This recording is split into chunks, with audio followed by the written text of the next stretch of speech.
Okay, what's going on, LBHT crew B? What is going on? I mean, just barreling towards 0-6 and loving every second of it. Look, we put out some videos, I guess technically today. I think the Panthers one came out at midnight, breaking down the state of the Panthers and the Ravens. Look, Panthers are staring down at the barrel 0-6, man. It's not looking good. You got Miami coming to town next week. We just got to see. It's just, hey, week to week, and you just got to see how they do. Take small victories, I guess. And the Ravens, look, we're traveling to London. You better get the win. That's all I got to say. You guys saw the video that came out earlier today. You guys had a lot to say on a video. You guys are still commenting on that video. Both videos, actually. But, look, every time the topic of getting rid of Harbaugh comes up, Harbaugh and EDC, we had some smoke for both of them. But particularly Harbaugh, man, the Harbaugh defenders, they come out the woodworks. They come out. Oh, look who's joining. Talking about come out the woodwork. He said, "Fire Harbaugh." I'm here. I'm here. What's going on, Hendo? Not much. How y'all doing? Hey, Hendo from the Roll Pod. Thank you for joining us, my friend. Yeah, man. Look, we'll talk about that video that we put out, and we're gonna talk about Stephen A's comments. But there's an agenda. There's always an agenda when people bring up Lamar Jackson, but Stephen A's agenda is a little different than most people's, and we're going to talk about that a little bit later. Also going to talk about David Tepper. When we say, is he going to be the next Jerry Jones? It's not a good thing, right? Because what is Jerry Jones really known for? All right, meddling. Okay, yes, he's won some Super Bowls. He's very in front of the camera, but we do it in a that's good old Jerry again. But you don't want Jerry as a boss. You know what I'm saying? And I thought he was known for asking him for the money and then forgetting what else he was supposed to do. Yeah, and other things. Standing next to Biff and picking on color kids that want to go to his school. But whatever. That was another lifetime, I guess. Is David Tepper not that part? Is David Tepper the older version of Jerry Jones? We're going to discuss that. Also, NBA is here. It is on the cusp of beginning. There is a preseason game that we want to discuss. A couple preseason games actually that we want to discuss. So we're going to talk about that. We got some UFC to discuss as well.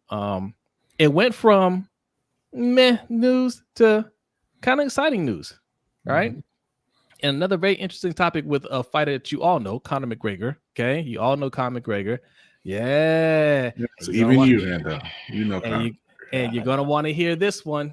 It is a juicy one. Yes, with the little pun in there. All right. Yes. So let me give a couple of shout outs here. We are streaming live on YouTube, Twitter, and Facebook. So make sure you hit that like button wherever you are. Also, if you're new, hit that subscribe button. Hit those likes as well. Not sure how many people are in here. Let's say we got about 40 in here, 30 or 40. Hit the like button. Hit that like button as you come in. All right. Let's give a couple of shout outs here. Justin Thompson's in the house, says, "Oh, snap. This going to be a good one." I feel like I did that. Thanks for coming through, Justin. Jeremy Miller says, "Hey, everyone. Thanks for coming through, Jeremy. Living big with Big Red. Salute to you." Says, "What's good, everybody? Thanks for coming through." D Weezy's in the house. Says, "Leave Harbaugh in England." Hey, if we take an L, maybe. All right. AGE says, fellas, what's going on? Yolanda, I like what D Weezy said. Salute to you, Yolanda. Hey, listen. I heard London's nice this time of year for Harbaugh. Jada 6 says, "What it do?" What's going on, Mr. J?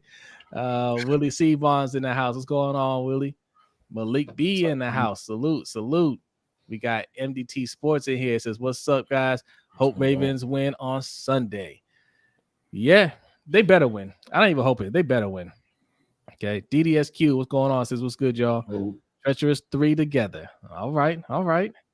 I got P Brown the third. Is this the first time I said that? Watching from Texas now. Okay. Oh, ooh, okay. What part of Texas? indeed. I was stationed out in San Antonio for a few years when I was a couple of years when I was in the Air Force. Big state. I love San Antonio, but that is Spurs country. They could border themselves. Yeah, Jay, I see you forgot to post your question. That's all right, because I'm not answering any questions from you after that nonsense you posted about CD Lamb. Ooh. Forgot your question, huh? All right. Throw it in the chat. Don't do it. Also, if you're listening to the audio portion of this, the audio version of this, I should say, thank you. Give us a 5-star review. All right. Jay said he just arrived in San Antonio. Oh, he arrived in San Antonio, never left. Okay. San Antonio is nice. It's nice. But yes, look, we got a lot to discuss here. We got our guy Hendo in the house. Look, when Hendo's here, it's gonna be a fire show. All right, we already know that. All right, but first, we like to start every show with a Black History fact, and B has a Black History fact for you. I don't know. I'm not sure I would say that we like to start everyone with a Black History fact. It's a thing we do. Yes, we do. And I do have one for you. This one about, some of us do, about Ernest Everett Just. Do either of you know who Ernest Everett Just is? No. Boom, that's him. Oh, now right you got the picture. Okay. He put the picture up. Okay, I got it now. Born in South Carolina in 1883. Okay, he was a scientist. He made a lot of advancements. He spent a lot of his career working in marine biology, cell biology, working with fertilization and embryonic development. Was really ahead of his time in those fields. He actually won the first, make sure I can say this properly because it's a very weird spelling, Spingarn medal from the NAACP, which was for an outstanding achievement by an African American. He won that in 1915. He went to Dartmouth. He went on to the University of Chicago, where he got his PhD. He taught at Howard University, published a bunch of research studies. He actually went around the world performing his research because racist, and he found to be a little less racist over in Europe, so he spent some time over there. Actually, during World War II, he was captured and was briefly held in a prisoner camp, but he had married a German woman while he was over there, and with the help of her father, the U.S. was able to get him out fairly quickly and bring him back to the U.S. Unfortunately, he died not too long after that from pancreatic cancer. But there is another reason that I'm bringing him up, aside from his achievements in science and research, which actually led to a biography being written about him in 1983 called The Black Apollo of, let me get the title correct here, The Black Apollo of Science. If it is, let me get it here. Yes, Black Apollo of Science, The Life of Ernest Everett Just, written by Kenneth Manning. It received the 1983 Pfizer Award and was a finalist for the 1984 Pulitzer Prize for a biography or autobiography. So also, obviously very impressive, man, in terms of his achievements in science. But there is another reason, and that was when he was at Howard University. He helped to found an organization that we all know. We're not all a part of it, but we all know it. Some of us are fond of it. Some of us maybe not so much. Somebody put it in the chat. Boom. Omega Psi Phi. Clinton Jones, he got it. You're right. There you go, Clinton. Yeah, so he was there. He wasn't a student at the time, but he helped the 3 of these Howard students found that fraternity, and it's one of the first Black fraternities. Actually, I think the first Black fraternity that was actually founded at an HBCU. And it started just with the 15 of them. I mean, if you count just because, like I said, he wasn't actually a student at the time, but there were 3 students who founded it. They selected 11 other undergraduate students to join and become founding members, and today has grown to have over 700 chapters all around the world. So he played a major role in bringing that to life. And so, hey, look, the Qs, the Q dogs, they like that one. Yeah, look, I figured. So salute to DDSQ for the. I saw that part in his biography, and I said DDSQ gonna love it. He did love it. He did. Thanks for the $25 donation, DDSQ. Appreciate it. He says, shout out to you guys. Dr. Just is a founding member of my fraternity, the Omega Psi Phi Fraternity Incorporated. I'm sure Coach loves him as well. Love the show. Appreciate you. Thank you so much. Thank you. Appreciate it. Yeah. All right. That was a good one. Mm-hmm. Okay. Which one do you want to start with, B? You want to start with the new Jerry Jones? We can go ahead and start there. All right. Listen, y'all know Jerry. Y'all know what Jerry is known for. Okay. He's a meddler. Okay. Even now, he meddles and he has to get his face in front of TV. And I kind of suspected this in David Tepper. David Tepper, Carolina Panthers owner. He's been an owner for how many years? 3, 4? I want to say 4. All right. So he's done everything wrong, by the way, since he started. Okay. The one thing that he may have gotten right is this Bryce Young thing. And I'm saying him and not his GM because we don't think Scott Fitterer is really calling any shots, right? David Tepper made it known that he wanted to make a big splash at quarterback from the time he dropped down. Okay. He fired Ron Rivera. He brought in Matt Rule. Matt Rule immediately gets rid of Cam. Okay. All the unpopular stuff. And my thing is this, and B's going to do a video about this, how things is kind of spiral downhill after they got rid of Cam. Right. Nice. But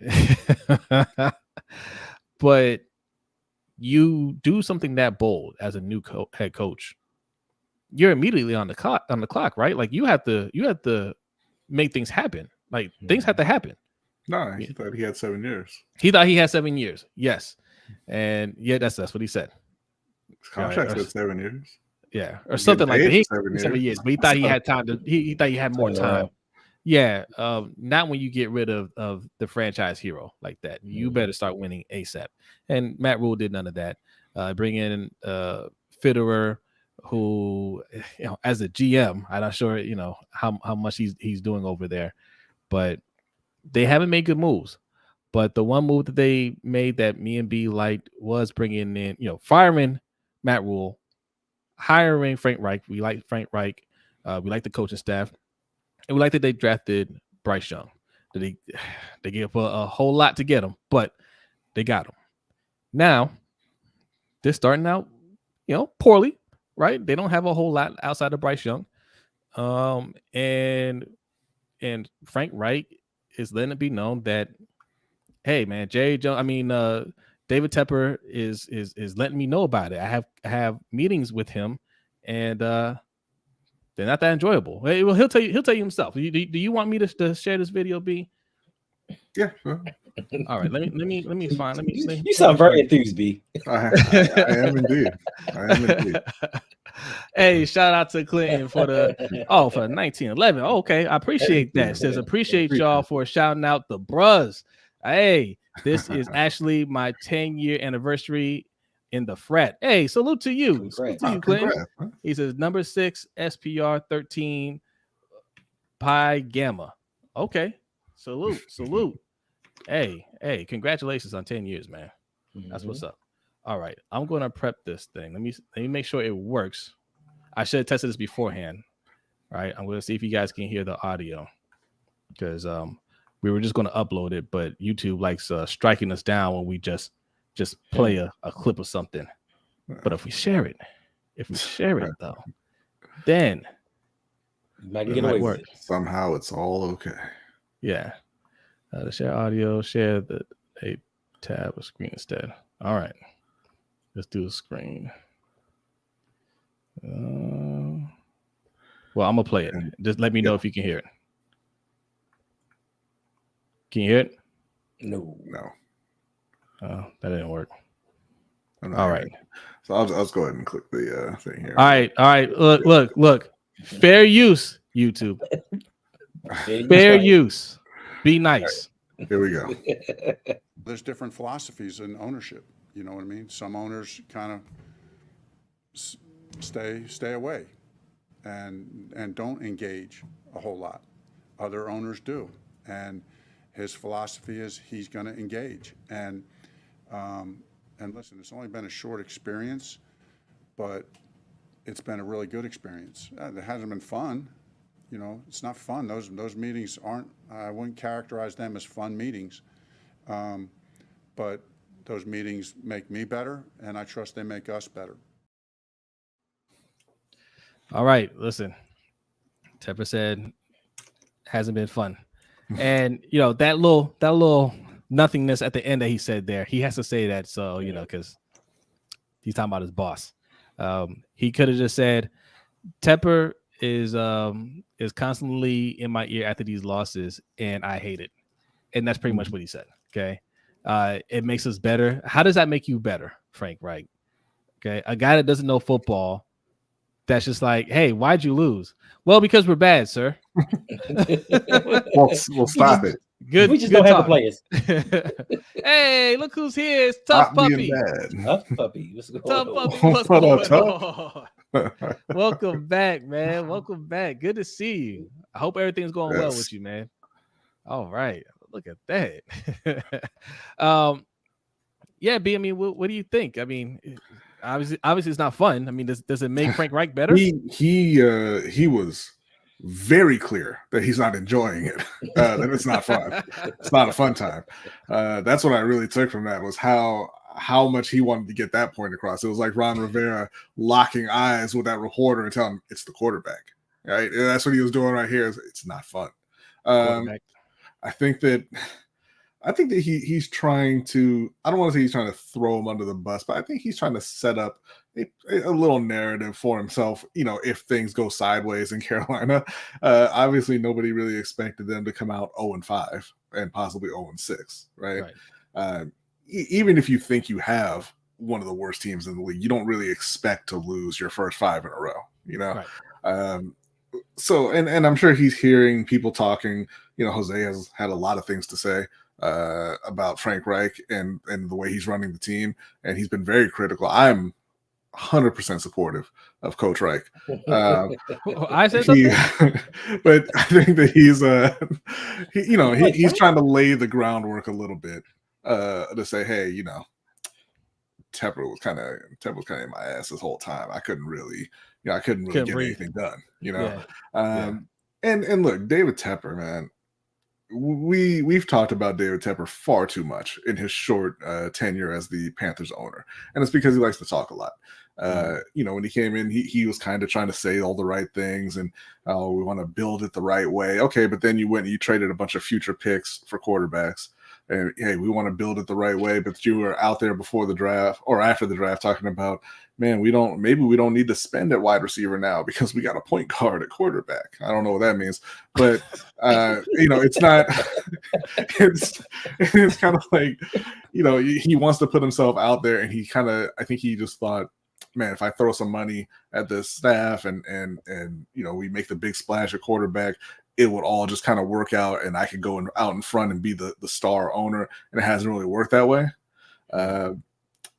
So I don't know. I mean, I think that, like I said, I think Frank is trying to, you know, get a little bit of distance between himself and Tepper right now, just in case. And he's trying to do it in a way that doesn't necessarily come off as, you know, him throwing the owner under the bus. You know, I'm on board with all of it. Yeah, I think it makes us better, even though I hate it. But you know, I don't think that there's any possible way that taking time out of his week to go and talk to David Tepper about why they can't block or why they can't stop the run is making anybody better. What's David Tepper telling you? Yeah, you know, like I don't think it's helping anything. I think that Frank probably personally believes it's hurting their preparation a little bit. Just, you know, it's adding more stress. And I don't really think it's something that he would say publicly if he actually thought that it was a beneficial thing. Yeah. Yeah. Salute to my good friend Antonio. Appreciate you coming through. Says, what up, crew? I love catching these live shows. Love the content. Thank you, man. Thank you. I appreciate that. Yeah, Hendo, you think these are productive meetings that Tepper is having with Frank Reich? Heck no. Like, I think it's counterproductive. At my old job, they used to have meetings with the supervisors every month, and they wanted the supervisors to tell them why their teams weren't performing properly. And of course, they couldn't say because of the things you have in place is kind of hindering us. So it's the same thing with Tepper.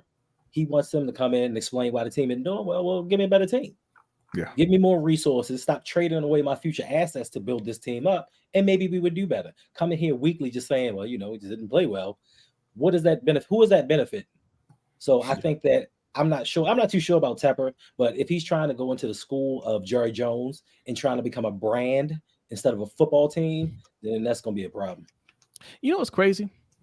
I could see it more with the previous owner, Jerry Richardson, than I could with Tepper, right? Jerry Richardson played football, right? And if it's one of those things, if they have a good relationship, let me start with that. If they have a good relationship and they're just talking football, he's not really meddling. He's just, what's up, Dre? Salute to Mr. Galloway. Hey. What's up, Dre? Good to be seen. Okay, get some merch right there, Mr. Galloway. Salute to you. But if it's one of those things, he's not really like, hey, explain what happened or anything like that. He just, hey, I'm here to support you, whatever. What do you need? This is that. Or, hey, I remember when I played, we went through this stretch or whatever. That's different, right? Like, listen, I started a new job. I used to work for the city of Baltimore. Got another job, right? New boss. I mean, I'm still fairly new there, but new boss is completely different from my previous boss, right? Like, this boss knows the job, and he's not breathing over my neck. He hangs out with the team. We can just chop it up about anything, and if an issue comes up, we can just discuss it. Any problems or anything, we discuss it as a team. He'll be involved, and he's not looking over our shoulders. He's just kind of trying to, give his 2 cents and provide solutions. Previous boss didn't know anything. And whenever they would check in or try to give some direction or anything like that, like, I'm not undermining them, but it's like, you don't understand what you're saying. So why are you here? Right? Or they'd be like, well, is there anything I could do for you? Like, what? You don't know? You literally can't do anything. No, there's nothing you can do. Right? So I don't know. I feel like with Frank Wright, those type of comments, when he's like, it's not fun. Like, he didn't say they were productive. He said it's not fun. I get that feeling that Tepper is kind of overstepping a little bit. He's kind of going up to him and just like, hey, yeah, if we can get them playing a little bit better. And he's probably like, yeah, I know. You know what I'm saying? Like, why are you trying to tell me my business? Right. I feel like that's the relationship that they have, because otherwise it would be, yeah, man, no, all he does is just encourage me. He says, hey, what can I do? Whatever, I'm here. I got your back. If that was a conversation, he would be saying, hey, it's all good. He's very supportive, productive conversations. We both know we're going the right direction. When he says it's not fun, that means this guy's a pain in the ass already. Of course. And like, to your point with Hard R. Richardson, like, he played championship level football. He played on a championship winning team. So he knows the struggles of building the team up, because the Colts sucked and then they became good. They sucked again. So he knows the trials and tribulations of an NFL season, the players, everything. Tepper, he's a billionaire. He got a bunch of money and just wants to give his opinion. And a lot of those owners can't separate business from the business of football. And they're two totally different things. So, yeah, I wouldn't want to be in his situation. Yeah. Salute to Dimielo. Salute to you, man. Thanks for coming through. Danity's in the house, says, I love encouraging supervisors. Yeah. For sure. My new manager, he's night and day, man. Like, he, very supportive. Chef Marvelous, what up, Flock? Hey, what's going on? Thanks for coming through. Yeah, man. Like I said, I just I don't like it. I don't think he doesn't know enough to insert himself this much. That's why you're supposed to hire good, competent GMs. Because through this whole conversation, we haven't discussed Scott Fitterer. Right? You're supposed to have a good, competent GM to be that buffer, right? You go talk to the GM, hey, what's going on? The GM explains to you, hey, this is a process. It's going to take a little time. You have to trust me. You have to trust the coach. If you can't stomach watching week to week, go golf, go on your yacht, go do something else. But we're turning this franchise around. We knew this was going to be the case. Mm-hmm. Relax. Don't be a fan. What's going on, Sterling? Thanks for coming through. And you have chain of command. Oh, what's going on? And you got chain of command. The owner normally goes to the GM. GM talks to the coach. Mm-hmm. But that GM signed on to be a yes man. I'm guessing Tepper probably don't respect him too much. Yeah, 100% yes man.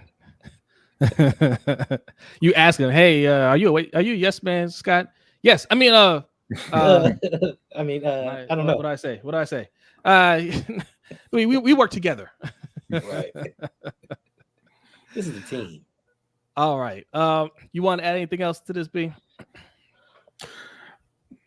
I just I don't know. Like I said, he's out there saying the right things about building things the right way, buildings to sustain. Because yes, Carolina's never had back-to-back winning seasons. They want to change that. But you like I said, you traded a bunch of future assets at the quarterback position, and okay, you're trying to find the franchise quarterback. You can kind of forgive that, right? But the comment about not needing to pay wide receivers, maybe you can save some money at the wide receiver position because Bryce Young, he can elevate guys, right? And now 5 games into Bryce Young's career, 4 starts actually into Bryce Young's career because he missed 1 game. You're out here saying, man, we got to trade for a number 1 wide receiver. So, he's saying, I want to build it the right way. It's going to take some time. I want to build it, something sustainable, but he's clearly very impatient, right? Because with Matt Rule was a bad coach. He made a lot of bad decisions. He did not do a good job, but you knew that you were hiring a guy who likes to take his time in rebuilding. He took his time to rebuild programs in college. Right? You gave him a 7-year deal. You gave him all the power, and clearly he was under the impression that he was going to be there for 7 years to rebuild it, right? And then a couple years in, you're like, man, I don't really like the way people are talking to me now when I'm out. So let's get Matty up out of here and see if we can't turn this around a little bit faster. Whoa, filthy! First of all, what's going on? We haven't seen you in a while, but this is not a Ravens show. This is a Ravens and Panthers show. This is actually a sports show, in case you didn't know, because we're also going to be talking some NBA and some UFC later on. You better get with it, all right? And we're not talking Panthers. We are. You're sitting in the chat. Yeah. And you gonna listen to whatever we want to talk about. All right. So I mean Malik B wants to know if they're gonna re-sign Brian Burns. Malik, nope. Man, I don't know, Malik. Like, god damn, man. Like you turned down the 2 first-round picks, and now you're not getting the deal done, right? And you're just refusing to pay him what he's worth, right?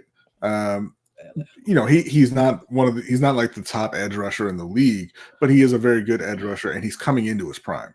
Mm-hmm. So you're paying for his prime, So yeah, I don't know. Maybe they are actually thinking about dangling him in some of these trade talks for a wide receiver if they're trying to go like really high end. I wouldn't think so. But I think they're just honestly, I think they're just kind of being cheap. And that is the exact opposite of what you should be doing in a situation where you have a rookie quarterback, right? That's the time where you spend, period. You just spend to build up the roster around your rookie quarterback because you've got this 5-year window where they're not making $60 million a year. Yeah. Yeah. This thing's all too familiar. Right. Doesn't it though? We're going to talk about that in a minute. I want to read a couple comments here because my story, my anecdote of my two bosses, my two separate bosses, it triggers some emotions in the chat, man. Everybody can relate to that. Just Alice says, my job right now is being ruined by nothing lazy micromanager right now. Yeah. Right. Because we watch the sport as fans and we want to see them do well. And you don't think about what that means when an owner gets involved, right? Cowboys fans love Jerry Jones, but you would never want Jerry Jones as your boss, right? Like, I understand it's a high paying job and you can say high stakes and all that stuff. You don't want it, especially when the guy doesn't know what he's talking about, right? And I understand Jerry Jones played college football. He wasn't an NFL player, and he doesn't yes, he's been an owner forever, but he's not a coach. Okay. Mm-hmm.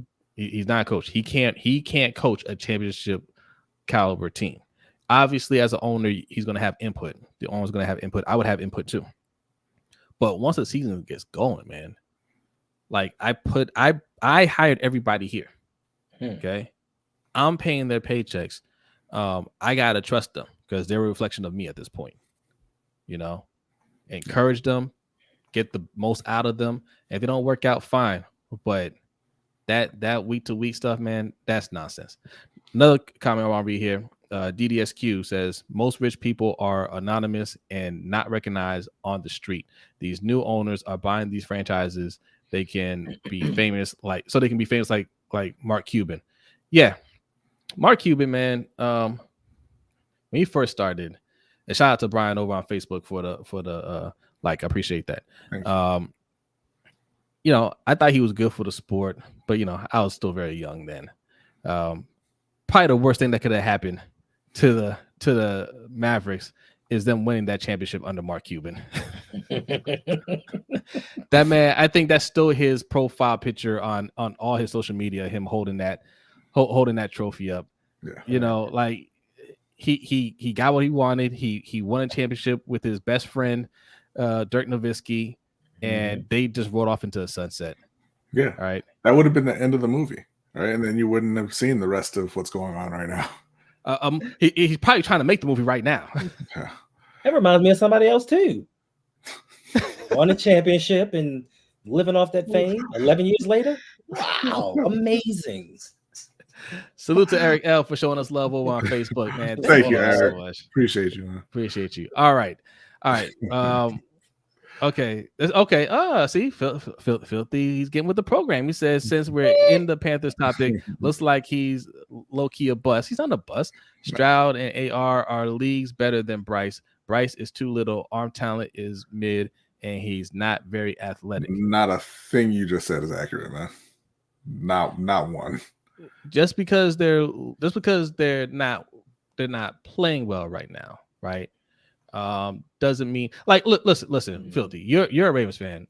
Don't be like those Lamar haters, because that's what you're being right now. You haven't watched any of Bryce Young's games, right? You haven't watched him play.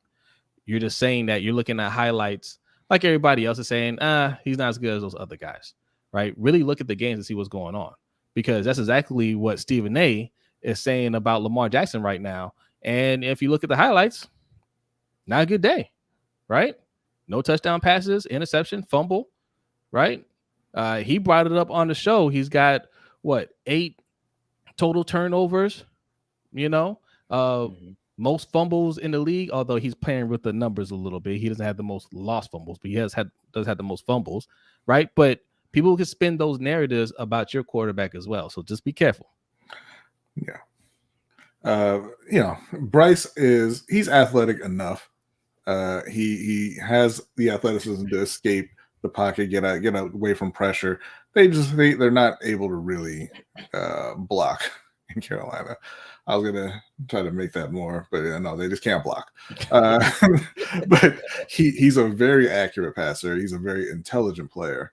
So no, I would not say that those things are accurate. And listen, man, Anthony Richardson. No, CJ Stroud's playing really well.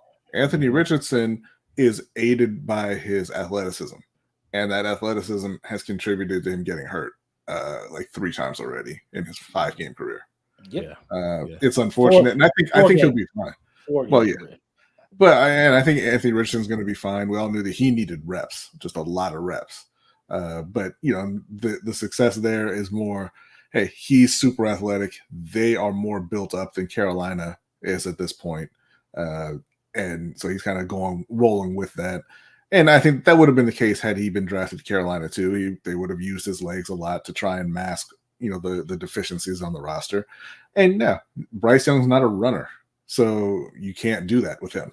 Right. They just have to go out and get talent around him like they should be doing, period. Yeah. Quarterbacks shouldn't have to be that athletic and use their legs just to make something happen. You're supposed to be able to protect them, right? So if you can't protect them, that's not the quarterback's fault. That's the fault of your GM and your coaching staff. They have to fix it.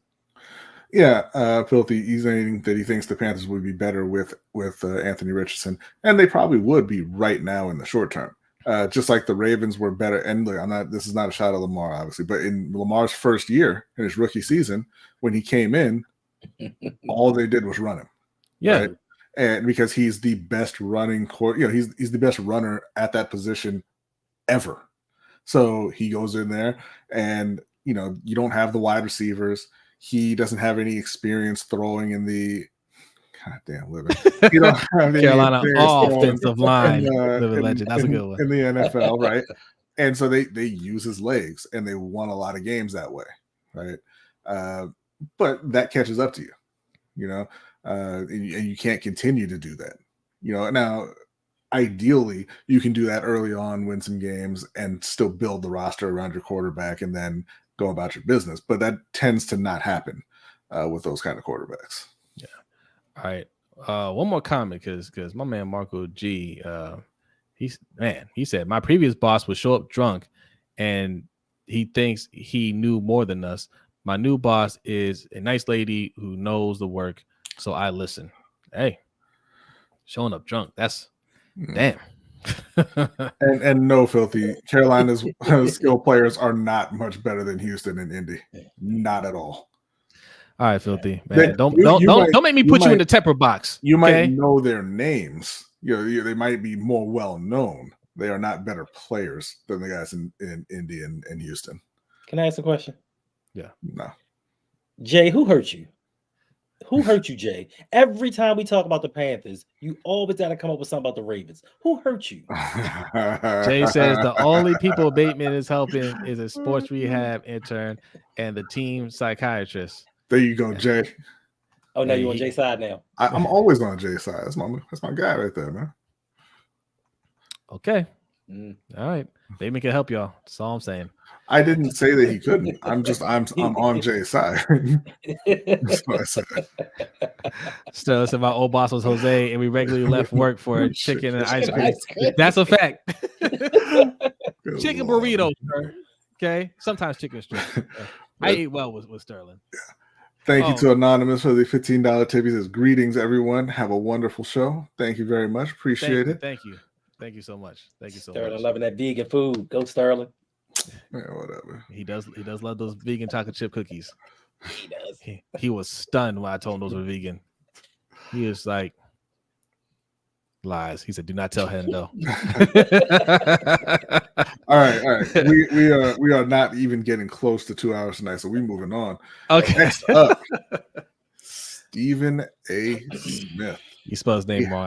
I guess you did it on purpose. I did. I messed up. And I had my glasses off, and I was like, "Did I spell that wrong?" I was like, "Nah." I got you. Oh, hold on. I got you. Let me take it down for a second. Appreciate you not just taking it down and fixing it, but calling me out on the live show. That's what I look to my co-host for.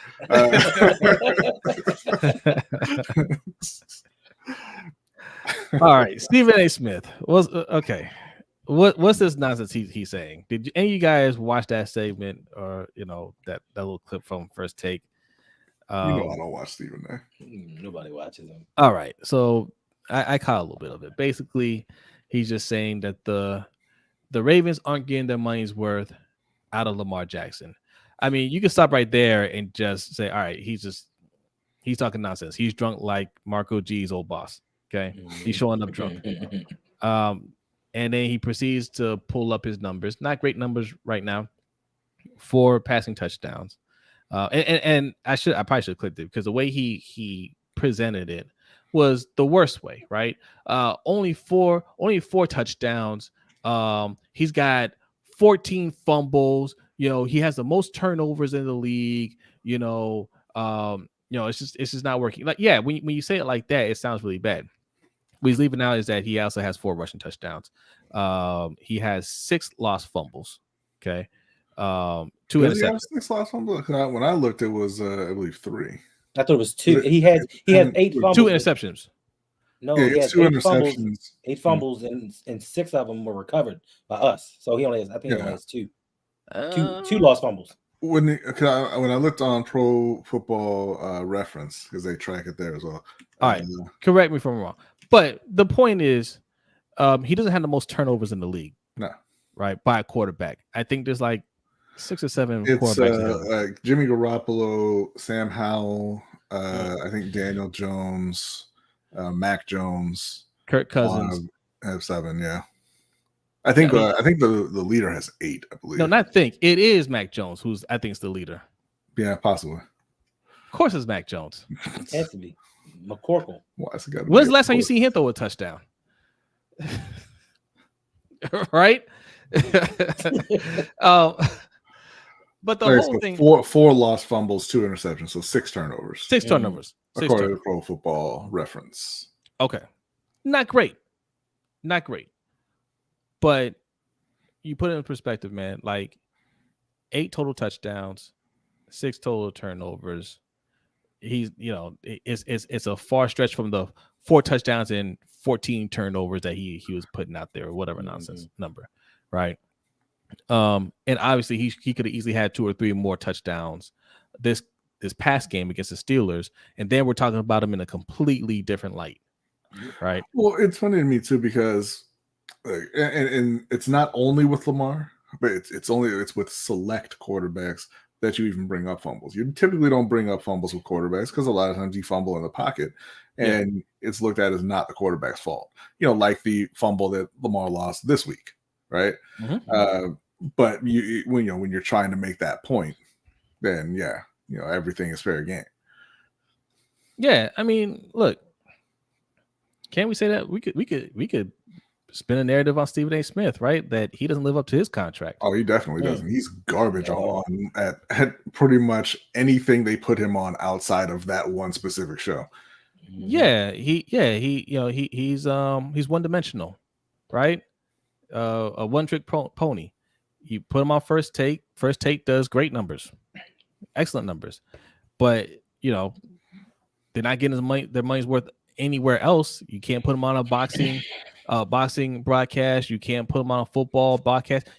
A broadcast. You can't even put them on basketball broadcasts anymore. That used to be his forte, right? Mm-hmm. But he's not connected like that anymore. He clearly doesn't have time to watch the games, and if one of his producers wants to mess with him and give him some wrong stats, then he's like Anchorman. He's gonna read it and just, he's gonna tell you that Derek Johnson is one of the best defensive ends in the league. Salute to Marco G for the 420. Appreciate that. Says Stephen A. Smith and Shannon are like those kids in school who read the Cliff Notes. Yes, the night before the test, as opposed to reading the entire book. Yeah, I think Shannon is more educated on these things. I think he actually watches these games. Shannon, Cliff Notes are accurate. Yeah. What's up, Jared Green? Appreciate you coming through. But Shannon also hates on Lamar Jackson, and that stems from him being squeezed out of Lamar's circle. Okay, he wanted to put his arms around Lamar when he first came in, be big unk and give him guidance, and Lamar said, I'm good, I got my people, and he did not like it. And ever since then, he's been throwing a little shade, a little bit of shade at Lamar. Not as much as Stephen A, does. He kind of controls it, but you can tell it still stings. But there is another reason, right, why Stephen A is doing this. It's not for clicks, it's not necessarily for hating, although Stephen A, he hates a lot of people. Yeah. There's another reason, but I'm not gonna say Hendo, I want to get your thoughts on Screaming A and just this garbage he's putting out there. You know how I feel about that clown. With him, I expect something like that. And the thing with Stephen A, he waffles on topics from time to time. Like 1 week he's doing this, it just depends on which way the water flows. Me personally, I'm more disappointed in Shannon Sharp. Now I know he's not too fond of Lamar right now, but he is of the media, and for the most part, he tries to give unbiased, truthful statements on things. And for him to just sit back and let Stephen A spew that narrative, being that Shannon Sharp is a Hall of Famer and he knows football, to just sit back and be like, well, this your show. I'm gonna let you do what you do. Where's Max Kellerman when you need him? Because I'm looking for Max Kellerman because he tells the truth. And I think personally, Stephen A is hurt. And we all know hurt people hurt people. It's funny you brought that up, right? Because, you know, Max Kellerman, although we haven't heard from Max Kellerman in a while. Okay. Mm-hmm. Haven't seen him, heard anything on social media. He's not on any shows. He's just at home chilling. But his name keeps getting brought up. T.O. and Stephen A. start beefing over Max Kellerman, right? Stephen A. looked pathetic trying to go at T.O. for what T.O., you know, called him out for. He was 100% accurate. And that kind of died down a little bit. But now Stephen A. got a new beef, right? And even before it really starts, he wants to divert your eyes from that, okay? That's why, and I think that's why he's bringing up this Lamar Jackson narrative, because Lamar Jackson will easily get your attention. If you say Lamar Jackson on national TV, right, cable TV, people are going to watch. Their ears are going to perk up, right? Mm-hmm. But Stephen A. is beefing with this man right here, Marcellus Wiley. All right, yes. Tough Puppy, thanks for coming through, man. Hey, thanks for coming through, Tough Puppy. He is beefing with Marcellus Wiley because Marcellus Wiley. And this is why you need to be on the Overtime Show. If you didn't know, that's going to be the topic on the Overtime Show. One of the topics we've discussed Stephen A. Smith, and his beef with T.O. and Max Kellerman on the Overtime Show, in depth. We mentioned Marcellus Wiley, you know, his input on the whole thing. Marcellus Wiley is pulling out some receipts, and these receipts, boy, they are crisp. Okay. So Stephen A. was very hurt by the things Marcellus Wiley was saying and didn't address anything that he said. He didn't dispute anything that he said, right? So he tried to make it about something else, and Marcellus Wiley had a response to that as well. We're going to discuss that on Overtime Show. Don't get too far into it. We're going to say it for the Overtime Show. I'm not. All I want to say was with Marcellus Wiley, like there are times, especially when he was with Max, the fat coon, not the fat coon. Whitlock, yeah. And even with your boy Acho, it's times where I saw him and I was just like, this dude, like, come on, Wiley, you from Compton? Like, I know whatever. Yeah, I'm not the biggest fan, but I respect him. I respect Marcellus Wiley because I've watched several of those episodes where he talked about it, and all I'll say is this: that man tells you, I don't care if you my friend, if you my family, I'm going to speak the truth, whether it hurts your feelings or not. I'm going to tell it like it is. And then when I see you, I'm like, oh, what's up? Plain and simple. Yeah. Yeah, I respect it to a certain extent, man. There's some things I don't like about him either. Oh, yes, there's a lot. Yeah. But I just respect the fact that he's not going to hold anything back just because they're friends. Yes. Yeah. Because he did kind of discuss that one of his videos, like, you know,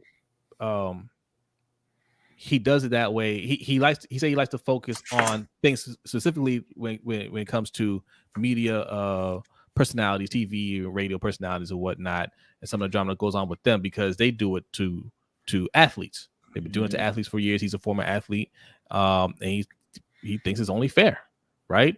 So stuff like that comes out. You know, if it's between two players, a reporter is going to dig up all the dirt and put it out there, and it's like, hey, that's just my job. I'm a journalist, right? Right. But if it's done to the journalist, right? If it's done to the analyst, the TV personality, they don't like that, right? And what Marcellus Wiley was saying, we're going to discuss it. So if you want to be a part of that conversation, patreon.com/LBHT Show. Let me put that graphic up here.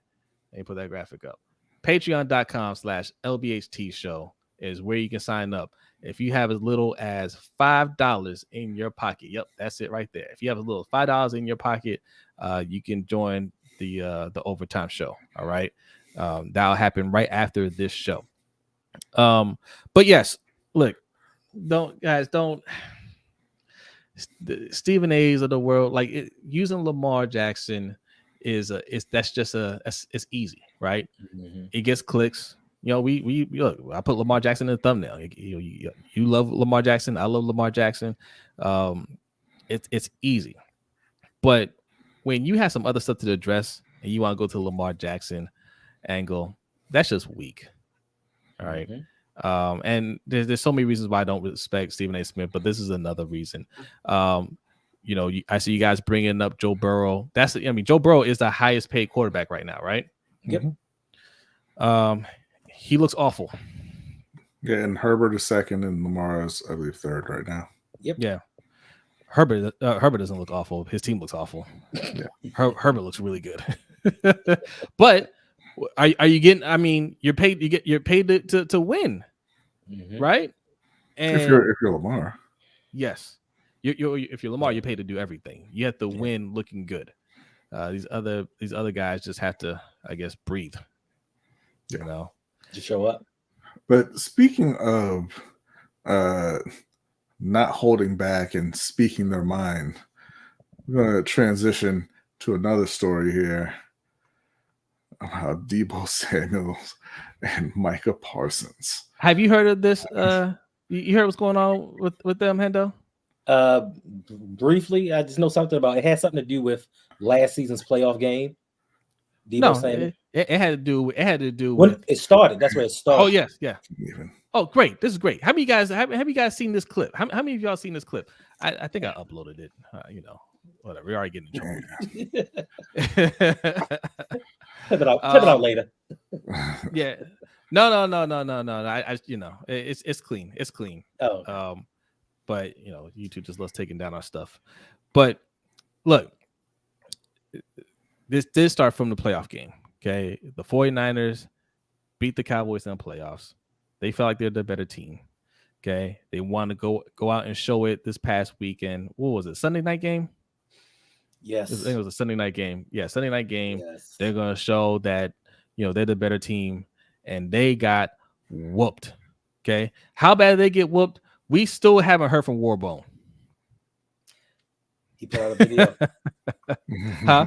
He put out a video. You put out a video? Oh, okay. Put out a video. We haven't seen Warbone in 3 weeks. Right. All right. Listen, before you go on, Agent E, you got to wait about 9-10 more weeks at least before you try to come out with that take. He had one decent game as a professional. One.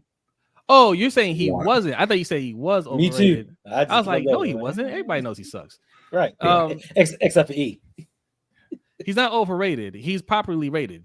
He's not good. But if you like him, you like him, man. Like, look, this is why you play the games, right? Right. I'm not even going to get on you for that. But anyway, what the 49ers did was very disrespectful. Okay. Yeah. Especially to do it that publicly. Yeah. I can't believe he's not suspended. Wait, who are you talking about? I'm talking about George Kittle. Yeah. Oh, yes. Yeah.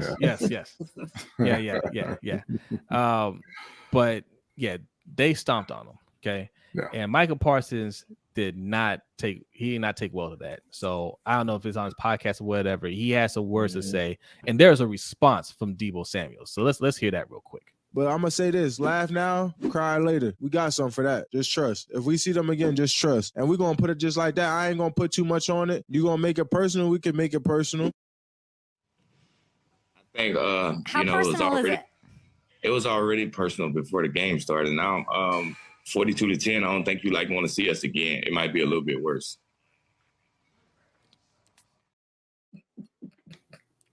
I love it. I love it. Listen, I enjoy watching both teams. You know, they're both entertaining. Right. I don't have a dog in the fight, but I love seeing players that just don't rock with each other and just say, hey, I'm going to see you when I see you. And the other person's like, yeah, you don't want to see me. Right. I love that. Yes. But the thing about this is, I love it too. But the thing about this is, Micah tries to be like that with everybody, and Micah be talking too much.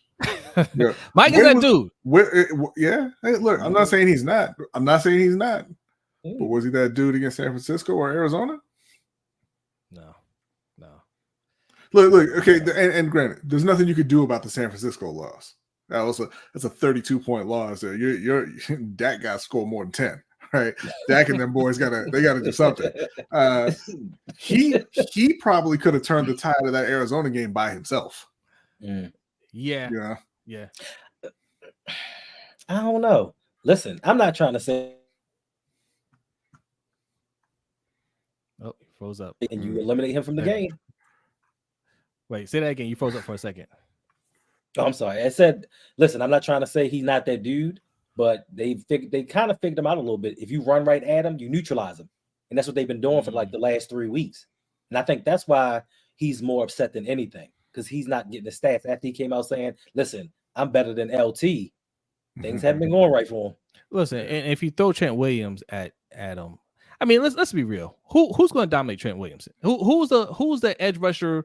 I don't even care if it's Aaron Donald. If Aaron Donald lies on that edge against Trent Williams, Aaron Donald ain't winning that.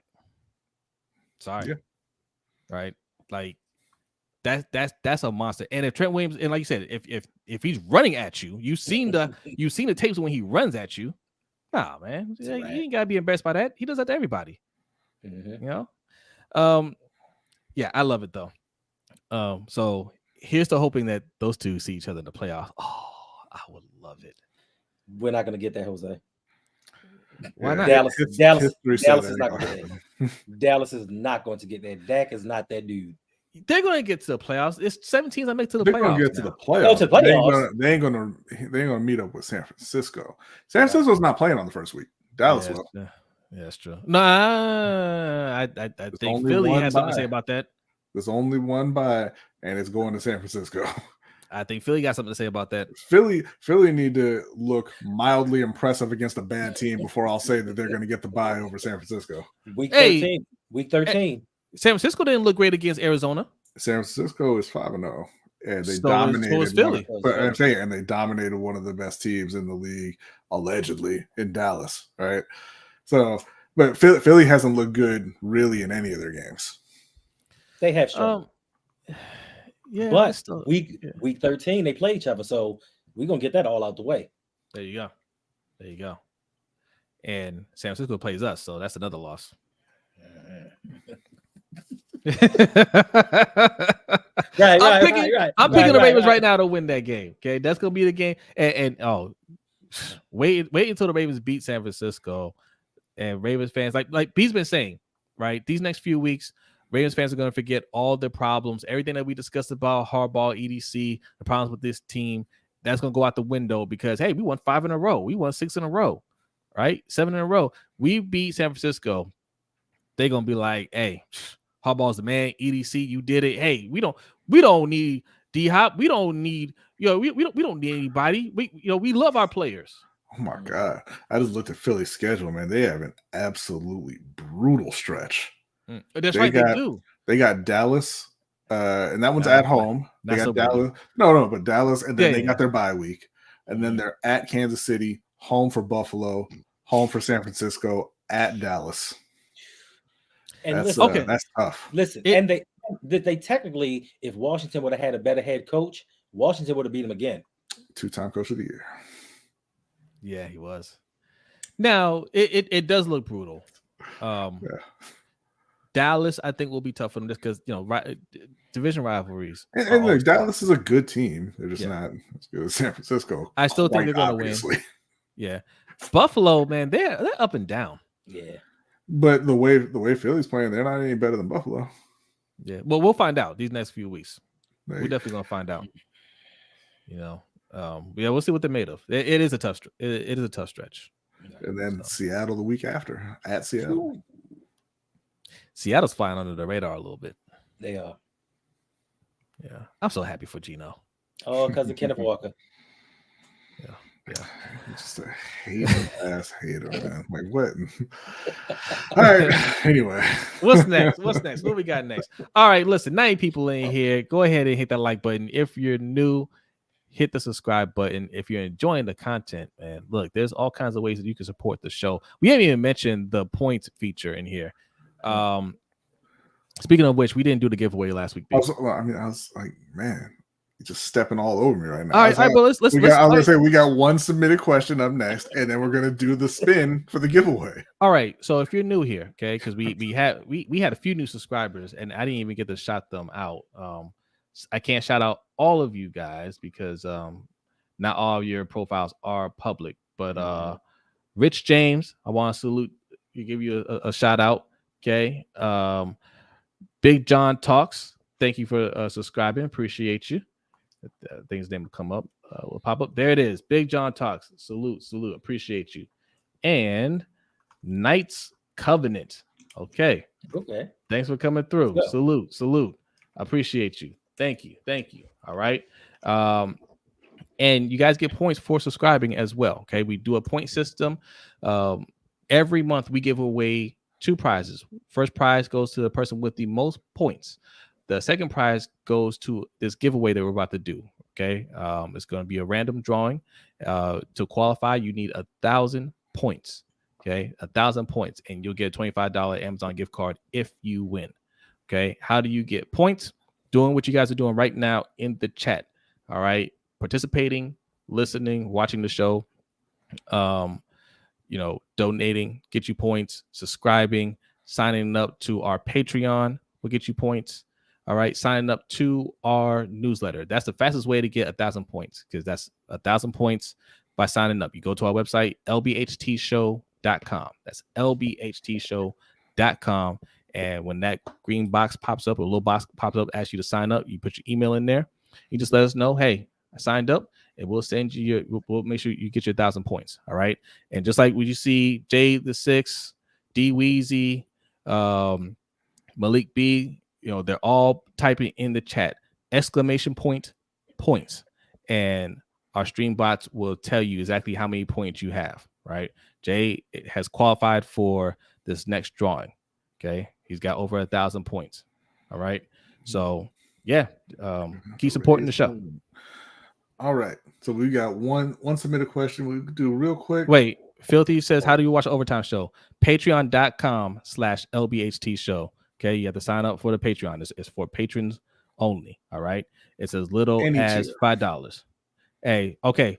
Living Legend signed up for the newsletter. Nice. Thank you. Appreciate it. Okay. We got to make sure he gets his points. Okay. All right. Submit questions is another way you can get points. If we read your question on air, you get, how many points is it? 200 points. 200 points. All right. Let's go. All right. So our submitted question comes from none other than our guy, Jeremy. Salute, Jeremy. Yeah. Jeremy, I was getting points.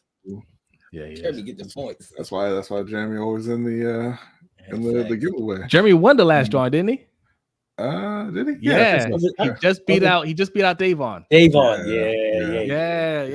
He says, do either of you, any of us, because there's 3 now, do either of you celebrate Halloween or have a favorite horror movie? I celebrate on Halloween because that's my lady's birthday. All right. That's April's birthday. Don't be trying to sneak shout outs to April. Just say no, you don't celebrate Halloween. It's my woman's birthday, man. She's a Halloween baby. So yes, we celebrate on Halloween. No, we don't really do a Halloween thing, man. My kids aren't really.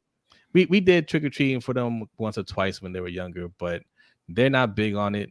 They're like, why can't I just stay home and you give me candy? Yeah, that's exactly what it is. Why I dress here's candy. Yeah, that's exactly what happens, and I'm with it because it gets cold, and I don't want to be out there either. So yeah, no, we don't celebrate Halloween. Hendo, nothing against it. Not true. Does it go against your vegan beliefs? Only the candy corn. Bro, I miss candy corn so bad. Oh God! But no, I do not. I do not celebrate. Halloween. Even if my children were of age, I don't know. I had to take it back because the grandbaby might be. No, I don't celebrate Halloween. Yeah, you gonna be Daddy Shark in a minute. Oh, you know what? We have a Halloween graphic for I know. I was actually gonna put it up and then I forgot. Man, yeah, we gotta get our money's worth. All right, we'll do better. It is October. We should have been had that show. Yeah. So, and my favorite movie would be probably the Insidious movies. Is the only ones that actually come to mind right now. I love scary movies. So I don't celebrate Halloween, not since school days. I don't think this is the last time we did it, but it was close. I dressed up as an astronaut, and I thought it was really cool. I got the astronaut costume, had the helmet, had a reflective visor and everything. And then I went to school, and they were like, "Hey, we're gonna do the parade with all the kids who dressed up." You know, the parents are there, everybody's in their costume, and it's this big old parade going all around the playground and everything. But it was Hawaii, and it was like 90-something degrees outside. Astronaut costume, like, yo, what the hell? And I got behind a building, and I was, where there was some shade, and I was like, this is it. And then I had to keep on walking, and then I'm like, screw Halloween. But to answer your other question, Jeremy, my favorite horror movie, I hate horror movies. I don't think being scared is fun, but I do really enjoy The Exorcist. I love that movie. Outside of that, it would be The Ring, the original, not the Japanese one, but the American one, and then the series, The Haunting of Hill House, or is it The Haunting of Hill House or The House on? I think it's The Haunting of Hill House. The Netflix.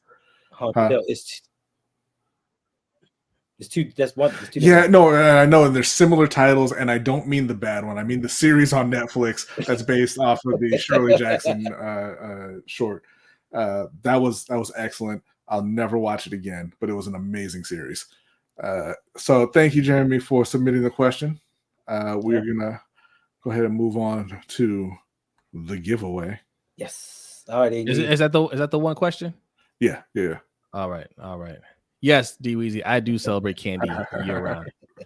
You are right about that. All right, so now I've got the. This is for last month. This is for September. So I don't want to hear your comments if you're over 1,000 points this month and you're not in it. This is for last House month. on Haunted Hill. Thank you, Ron. Thank you, Ron. Appreciate it. And if you haven't seen it, whether you're into horror movies or not, you should give it a watch. It's a great season. I didn't watch season 2. I heard that wasn't very good. But here we go. We got the wheel. Let's go. I'm going to hit spin. And let's see. There we go. Davon again. Davon lost again. No. It's Jeremy again. No, it's Hendo. Oh my god. Wow. I feel like that's a little BS. I think we should. I knew it was going to happen.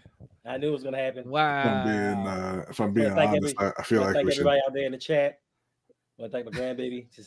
Hey, put it in the chat real quick if you think we should respin that. False. This is not how this is. Listen, we have new people in here, Brodny. This is not how this is done. That's right, man. That's right. Let's go. Come on. I know y'all tired of me winning. I know y'all tired of me winning. I know.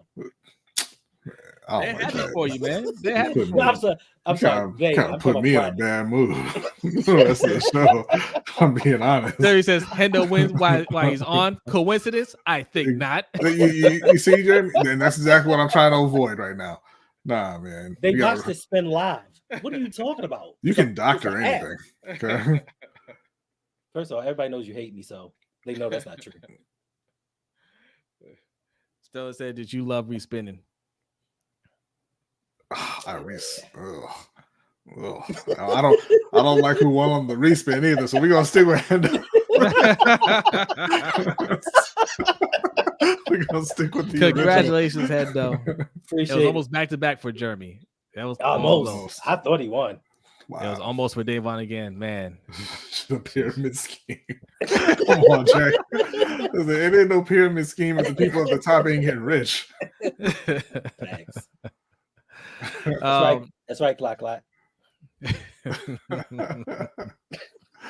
right. What we got next? We got the NBA.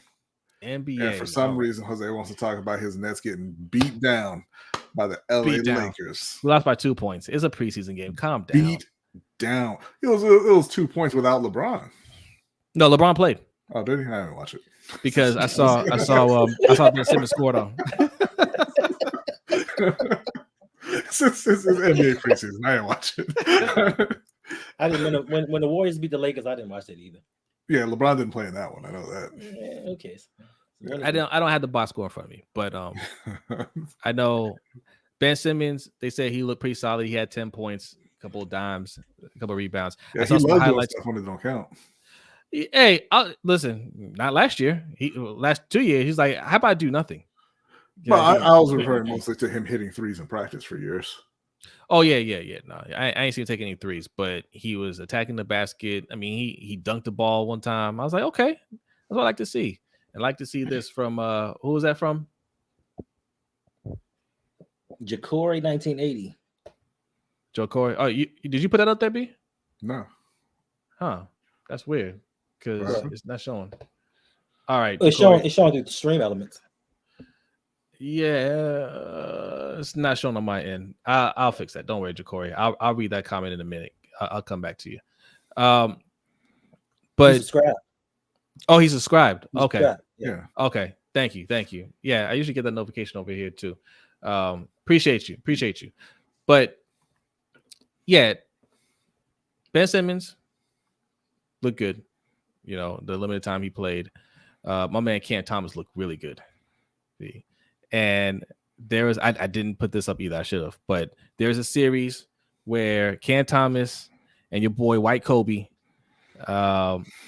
was exchanging threes. Okay, they both hit 5 threes in a row. Cam Thomas had 3.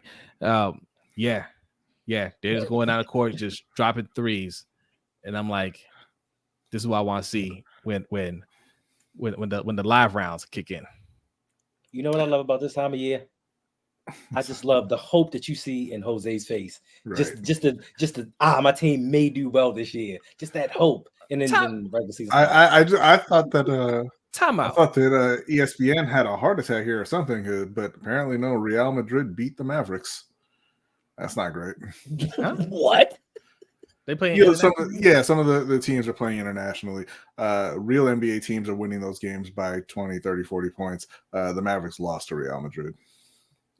Jesus. Okay. Let me turn this off for a second. I gotta restart this whole thing. Okay.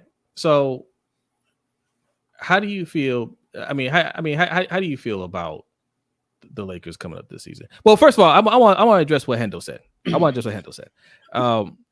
always excited about. I'm always excited about the Nets. Whenever you really see me down about them, even after the trade, I was pretty upbeat about the Nets. It's not you being not upbeat. It's the joy in your face. Like you can see it in your face. Like it's a glow. It's just like, yo, new season, the Nets. I got high hopes. And then they beat the Nets. And then, you still speak highly of them, but your face is just a little bit different. Like, yeah, the Nets are just doing so well. And I love my team. And, they're good. I don't even want players like Kevin Durant, if I'm being honest. Uh-oh. You got somebody back. Somebody's been missing for a minute, but they back. Who's been missing? Who's back? Sharon. What's up, Sharon? What's going on, Sharon? What's up? Oh, yeah, she was crushed that Lamar didn't go to the 49ers, so she ditched us. Wow. That is a shame. But welcome back.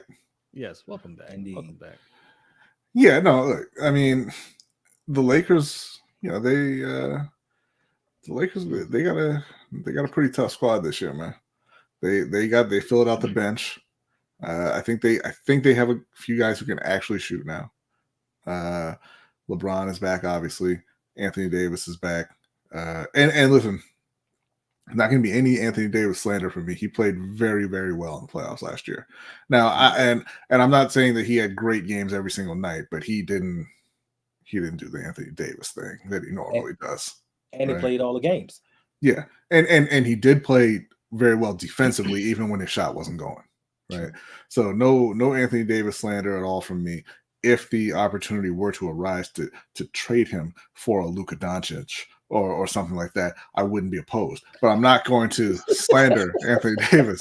But bringing back Rui Hachimura, bringing back D'Angelo Russell, bringing back Austin Reeves, that was big for LA. Going out and getting Taurean Prince, getting Gabe Vincent. I wasn't super into that move, but they signed Christian Wood, which I thought was a very, very good signing for a very low cost. So they've got depth. I think they've got other guys who can kind of take the burden off of Davis and James in the regular season, and I think they should be right back in the conference finals, challenging, for a title this year with that run, assuming obviously everybody stays healthy. So you were okay with the D'Angelo Russell resigning? I was okay with him resigning. I look, the thing with D'Angelo Russell is he looks like he gets like a piece of like a felt and cuts it up and just pastes it on for his eyebrows, and it's really distracting. And I just don't understand it. But on the court, he's a very talented player, right? But when the playoffs roll around, he disappears. He does. He did that in Brooklyn. Even when he was the number one in Brooklyn, he was like, pass me the ball.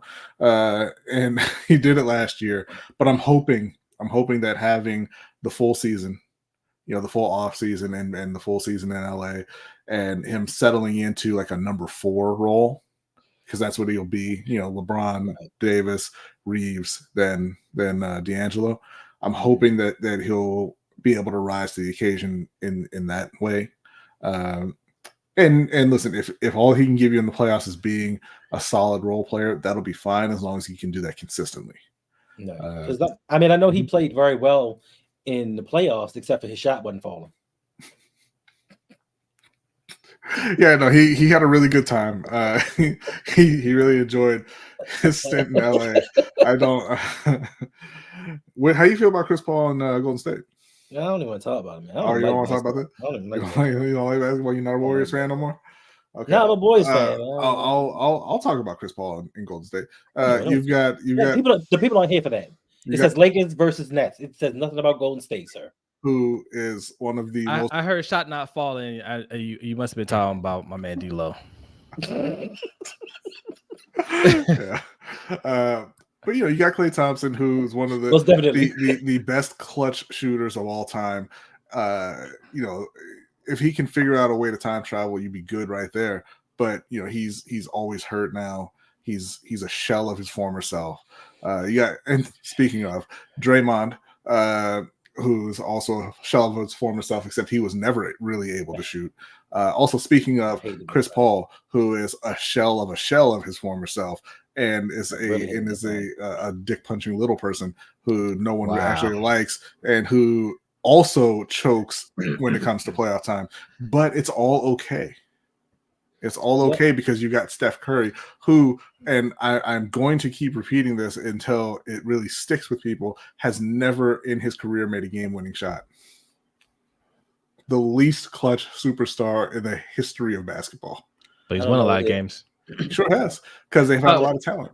All right, let me read this from Jared Green. Thank you, Jared, for the donation. Appreciate it. It says, thank you, Jared. Appreciate it. My thing's updated. It says, great show, fellas. Not gonna lie, it bothered me seeing. Give me a second, Jared. My thing is messing up here. There we go. Bothered me seeing Jimmy Butler dressed up as one of Prince's Revolution members. It seems like society enjoys emasculating black men. Hey, so what are you talking about? Society? Ain't nobody do that to his head. He does that to himself yearly.